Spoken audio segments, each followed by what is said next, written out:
네, 오늘은 요한계시록 3장 14절부터 22절까지를 살펴보고자 합니다. 오늘은 7교회 마지막 시간으로 라오디게아 교회에 대한 이야기입니다.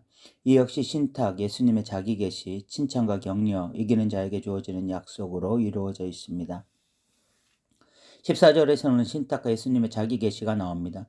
예수님은 자신을 아멘이시고 충성되고 참된 증인이라고 소개하셨습니다.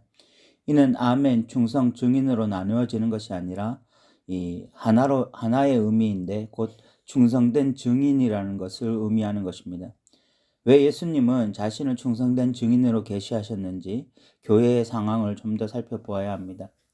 라오디게아 교회는 칭찬 없이 책망만 나오는 유일한 교회입니다. 그러니까 칭찬만 받는 서머나나 빌라델비아 교회와 정반대 지점에 있는 교회입니다. 이 교회는 어떤 모습을 하고 있었기 때문에 칭찬이 없는지 15절 16절을 통해서 살펴보겠습니다. 읽어보겠습니다.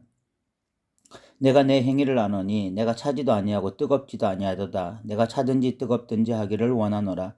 내가 이같이 미지근하여 뜨겁지도 아니하고 차지도 아니하니 내 입에서 너를 토하여 버리리라 라고 말씀하고 있습니다. 이 교회의 가장 큰 특징은 이 미지근함이었습니다. 내가 내 행위를 아노니 차지도 뜨겁지도 않다라고 표현하셨습니다. 이는 전통적인 해석에서는 신앙이 뜨겁지도 않고 냉소적이지도 않다는 식으로 해석되어 왔습니다. 그런데 예수님이 차든지 뜨겁든지 둘 중 하나를 하라고 하셨는데 뜨거운 것은 이해가 가는데 차갑게 되라고 권면하는 것은 이해가 가지 않습니다.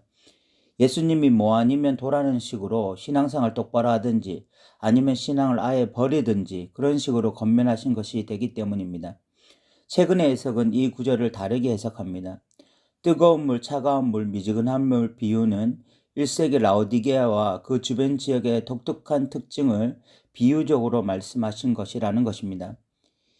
히엘라볼리라의 이 뜨거운 물은 치료 효과가 있었고 골로새의 차가운 물은 순수한 생수였지만 이 라오디게아의 미지근한 물은 맛이 없는 데다가 자주 구토를 유발하는 그런 건강에 해로운 물이었습니다. 지금 라오디게아 성도들의 신앙이 바로 그렇다는 것입니다. 그들의 신앙은 그 누구에게도 유익이 되지 않는 신앙이었습니다.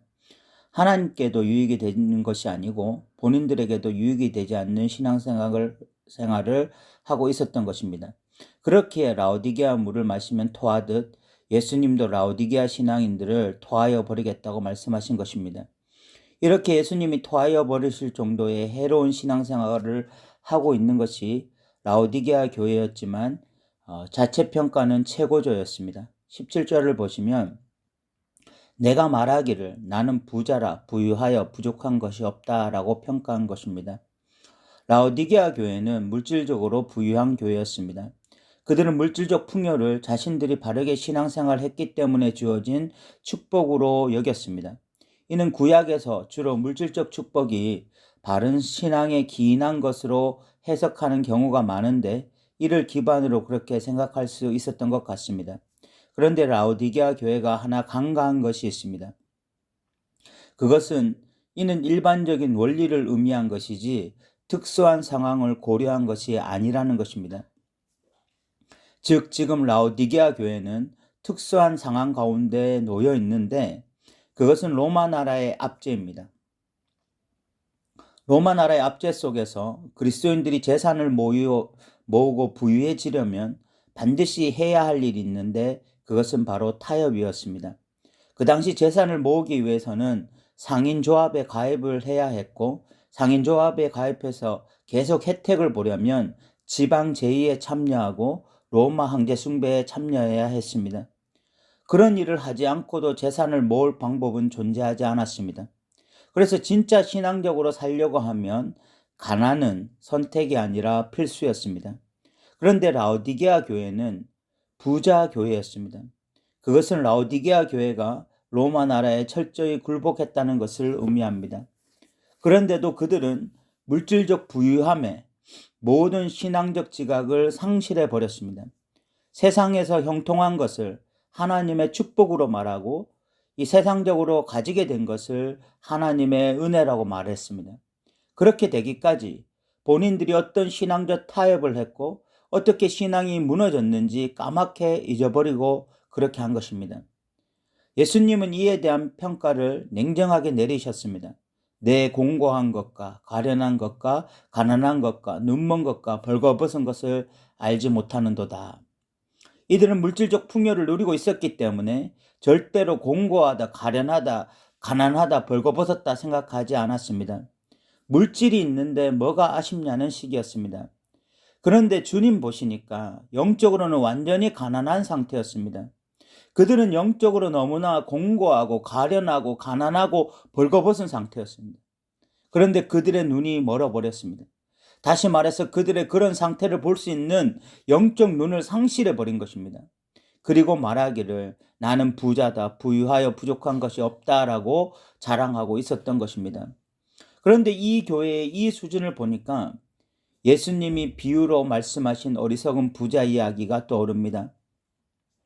그는 재산을 쌓아놓고 내 영혼아 여러 해 쓸 물건을 많이 쌓아두었으니 평안히 쉬고 먹고 마시고 즐거워하자라고 말을 합니다. 그 부자는 물질만 있으면 인생의 모든 것이 채워졌다고 생각했고 이제 미래는 행복만 가득할 것이라고 생각했습니다. 그런데 하나님이 그에게 어리석은 자야, 오늘 밤에 내가 너의 영혼을 취하면 너의 재물은 네 것이 되겠느냐라고 질문하셨습니다. 그렇게 물질 하면서 살았는데 죽으면 끝나는 것입니다. 예수님은 이 비유를 하시고 이렇게 말씀하셨습니다. 자기를 위하여 재물을 쌓아두고 하나님께 대하여 부유하지 못한 자가 이와 같으니라. 그런데 이는 믿지 않는 부자의 가치관과 삶의 목표와 이유를 말씀하신 것입니다. 그 부자는 결코 믿는 자가 아니었습니다. 그런데 충격적이게 그 부자와 거의 유사한 것이 바로 라오디게아 교회였습니다. 그 말인즉슨 라오디게아 교회가 지금 거의 믿지 않는 자와 수준을 같이 한다는 것입니다. 믿지 않는 부자나 하나님을 믿는다는 교회가 둘 다 최고의 가치가 돈이 되었습니다. 그리고 물질만 채워지면 만족하면서 부자라 큰 소리쳤습니다. 물질에 울고 웃었습니다. 물질이 목표고 삶의 이유며 물질이 전부였습니다. 그래서 라오디게아 교회는 칭찬이 없는 것입니다. 18절에서는 예수님이 라오디게아 교회에 세 가지를 하라고 말씀합니다. 읽어보겠습니다. 내가 너를 권하노니 내게서 불로 연단한 금을 사서 부유하게 하고 흰 옷을 사서 입어 벌거벗은 수치를 보이지 않게 하고 안약을 사서 눈에 발라 보게 하라 라고 말씀합니다. 첫 번째가 불로 연단한 금을 사서 부유하게 하라 라고 말씀합니다. 이는 연단을 받아 정죄된 순수한 신앙인이 되라는 것입니다. 지금 라오디게아 교회는 넓은 길을 가고 있기 때문에 연단이라는 것이 없습니다. 좁은 길을 걸어가야 그 길이 협착해서 연단의 과정을 걸을 텐데 남들 다 걸어가는 그 길을 걸어가는데 어찌 연단이 있을 수 있겠습니까? 그러니까 신앙의 불순물을 다 제거하는 그 연단을 받아 순수한 신앙인이 되라고 권면하고 있는 것입니다. 두 번째가 흰 옷을 사서 벌거벗은 수치를 보이지 않게 하라라고 말씀했습니다. 지금 라오디게아 교회는 신앙 민낯이 그대로 드러나고 있습니다. 민낯이 다 드러나는데 그것은 너무나 부끄러운 신앙 형태였습니다. 황제 앞에 절하는 것 너무 쉽게 생각하고 지방제에 참여하는 것도 자연스러운 일이었습니다. 그 모습이 그대로 드러나는데 이제 좀 흰 옷을 사 입으라는 것입니다. 다시 말해서 신앙 정조를 좀 지키라는 것입니다. 그 시대와 타협하지 않는 그런 굳은 신앙인들이 되라고 말씀하는 거예요. 세 번째가 안약을 사서 눈에 바르라고 말씀했습니다. 지금 라오디게아 교회는 영적 맹인들입니다. 한두 사람이 그런 것이 아니고 교회 전체가 그렇습니다. 충격이 아닐 수가 없습니다. 라오디게아 교회도 매주 함께 예배했을 것이고 성경 공부도 했을 것이고 기도 모임도 있었을 것입니다. 그런데 그렇게 하는데도 그들의 영적인 상태는 완전히 죽은 상태였습니다.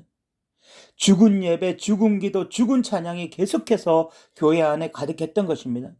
안약을 사서 눈에 발라 그들의 지금의 영적 상태를 똑똑히 봐야 했습니다. 왜 봐야 합니까? 다시 살아나야 하기 때문입니다. 당장 그 현실을 보는 것은 가슴이 아파도 그 현실을 직시해야 거기에서부터 회복이 있는 거죠.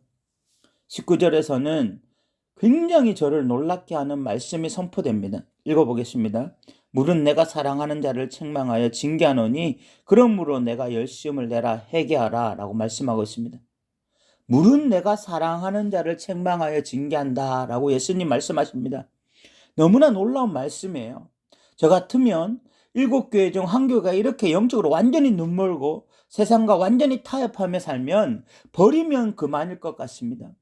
나머지 6교회나 일교회면 되는 것, 그런 생각을 저는 할 것 같아요. 그런데 우리 주님의 사랑은 감히 저 같은 인간이 이해할 수 없는 사랑입니다. 지금 라오디게아 교회에 이런 말씀을 하시는 이유가 사랑하기 때문이라는 것입니다. 돈에 눈이 멀어서 주님을 완전히 버린 라오디게아 교회라도 주님은 사랑하시는 거예요. 그래서 책망하고 징계하시는 것입니다.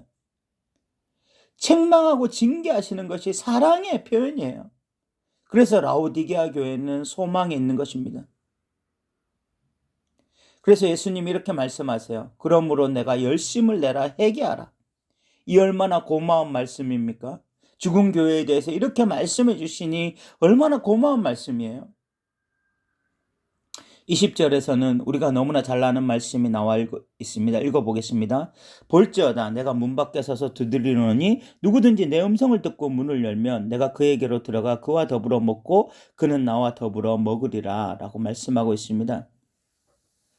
여러분 이 구절 너무 잘 아시는 구절이죠. 그런데 우리가 이 구절을 주로 언제 사용합니까? 안 믿는 사람들에게 전도할 때 쓰는 구절입니다. 예수님이 지금 문 밖에 서서 우리 마음 문을 두드리십니다. 여러분들이 마음 문을 열고 예수님을 구주로 받아들이십시오라고 전도할 때 쓰는 구절이에요. 그런데 애석하게 이 구절은 교회를 향한 메시지였습니다. 교회가 예수님을 문 밖에 두고 문을 열어주지 않고 있는 상태였습니다. 예수님이 교회 안에 계셔야 정상인데 교회가 예수님을 내어 쫓고는 문을 닫아버린 상태였던 것입니다. 이것이 라오디게아 교회의 현실이었습니다. 그러나 소망은 여전히 있습니다. 다시 예수님의 음성을 듣고 문을 열면 예수님이 그 교회와 더불어 먹고 마실 것이기 때문에 그런 것이죠.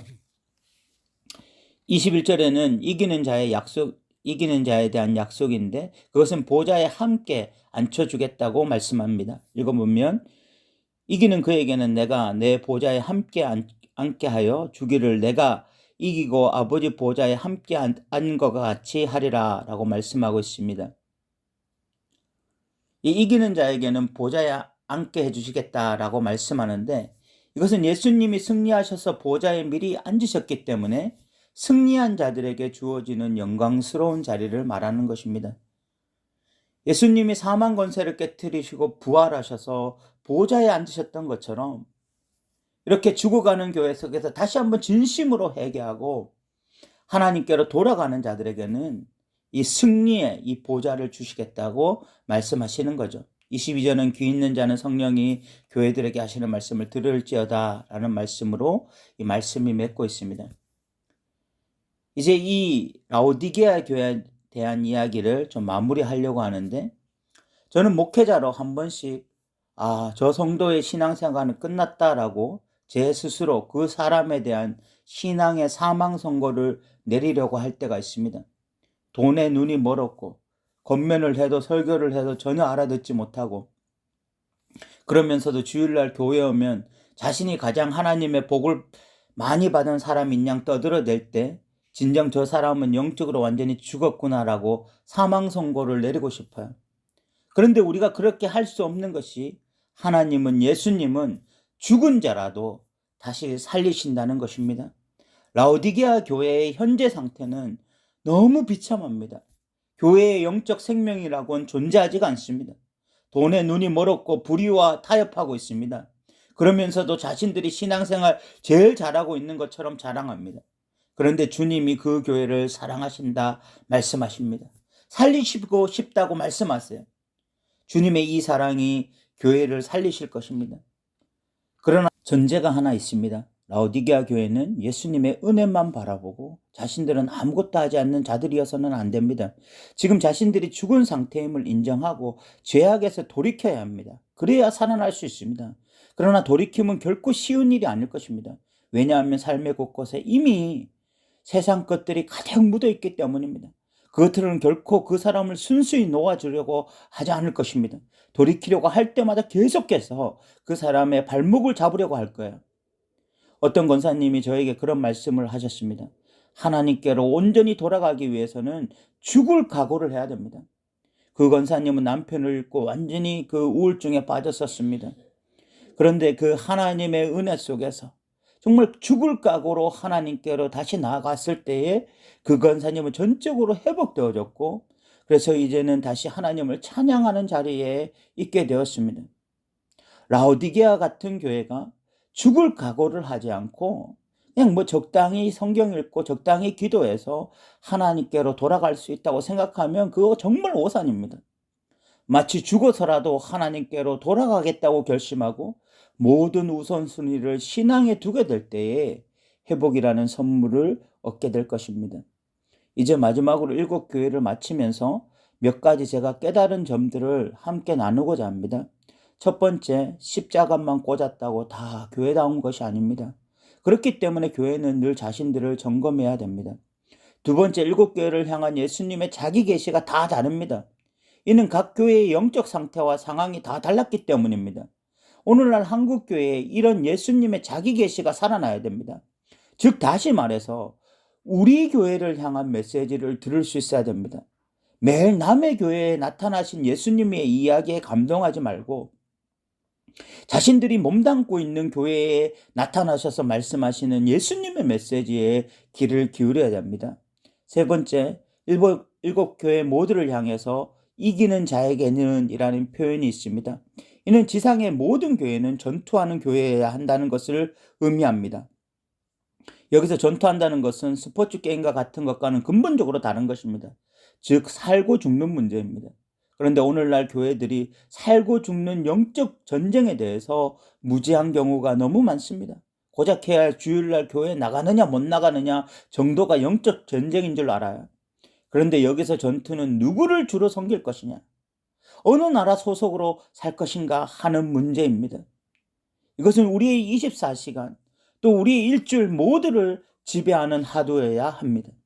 네 번째, 모든 교회에 귀 있는 자는 성령이 교회들에게 하시는 말씀을 들을지어다로 끝내고 있습니다. 이 말씀은 들을 귀 있는 교회가 있고 들을 귀 없는 교회가 있다는 것을 전제로 한 말씀입니다. 그렇기에 늘 성령의 음성에 민감한 교회 되게 해달라고 기도해야 할 것입니다. 다섯 번째, 교회는 기본적으로 살아날 수 있다는 것입니다. 사대교회나 라오디게아 교회는 죽은 교회들이었습니다. 그러나 그런 교회라 할지라도 예수님이 책망하시는 이유는 살아날 수 있기 때문입니다. 그러나 살아나기 위해서는 반드시 진짜 회개해야 했습니다. 여섯 번째, 숫자 7은 완전한 숫자입니다. 그 당시 소아시아 지역에는 더 많은 교회들이 있었습니다. 그런데 7교회를 말한 것은 오고 오는 보편적 교회를 말하고자 함이었습니다. 이 말은 오고 오는 교회에 칭찬만 받는 교회들도 있고 책망만 받는 교회도 있고 칭찬과 책망을 같이 받는 교회도 있다는 것을 의미합니다. 그렇기 때문에 우리는 칭찬받는 교회가 되기 위해서 힘써야 할 것입니다. 7번째, 교회라면 언제나 교회란 무엇인가 라는 질문을 던져야 합니다. 다대교회는 스스로를 살아있는 교회라 평가했지만 죽은 교회였고, 라오디게아 교회는 부유한 교회라 생각했지만 가난한 교회였습니다. 예수님의 평가와 우리의 평가가 비슷하려면 끊임없이 교회란 무엇인가 질문하고 성경 속에서 그 해답을 찾아가려고 힘써야 될 것입니다. 그런데 이런 교회에 대한 고민이 없으면 우리도 살아있다고 생각했는데 죽은 교회라고 판명날 수도 있고, 부유한 교회라고 생각했는데 가장 가난한 교회일 수도 있는 것입니다. 마지막 8번째, 교회는 노선을 분명히 해야 됩니다. 가이사가 주면 가이사를 주로 섬겨야 하고 하나님이 주면 하나님을 주로 섬겨야 됩니다. 그리고 가이사가 주면 로마 나라 백성으로 사는 것이고 하나님이 주시면 하나님 나라 백성으로 살아야 하는 것입니다. 예수님은 하나님의 백성이라면 먼저 그의 나라와 그의 의를 구하라 라고 말씀하셨습니다. 이 말씀을 가슴에 품고 하나님께 충성하며 살아가는 그런 교회들이 되어지기를 소망해 봅니다. 오늘도 들어주셔서 감사합니다.